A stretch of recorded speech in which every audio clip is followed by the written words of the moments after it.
வணக்கம் மக்களே. Current bill கட்டுபவர்களுக்கு மிக முக்கியமான அறிவிப்பு தற்போது வெளியாகி இருக்கிறது மக்களே.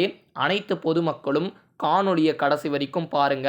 இந்த மாதிரி பயனுள்ள தகவலை தெரிந்து கொள்ள நம்முடைய சேனலை மறக்காமல் சப்ஸ்கிரைப் பண்ணுங்க.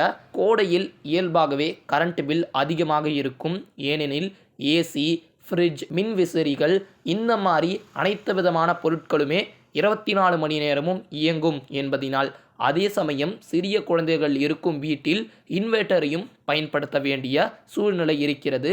இந்த கோடை சீசன் முழுவதும் வழக்கமான கரண்ட் பில்லை விட இரட்டிப்பாக்கும் என்பது அனைத்து நபர்களுக்கும் தெரிந்த ஒரு விஷயம்தான்.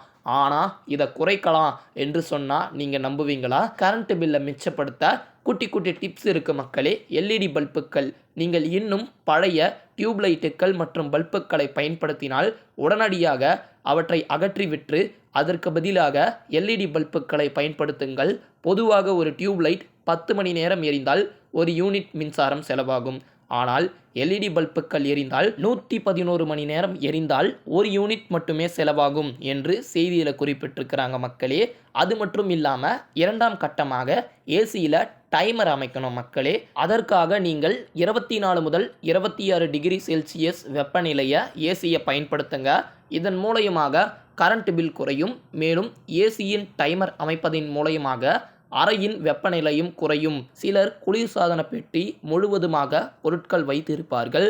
ஆனால் நீங்கள் குளிர்சாதன பெட்டியில் எவ்வளவு பொருட்கள் வைக்கிறீர்களோ அவ்வளவு மின்சாரம் குளிர்விக்க தேவைப்படும் மக்களே.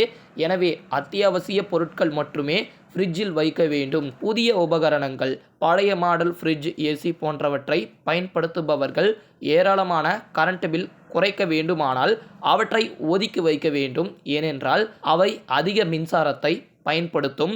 அதனால் புதிய மாடல் ஃப்ரிட்ஜ், ஏசி போன்றவற்றை வாங்குவது நல்லது. நன்றி மக்களே.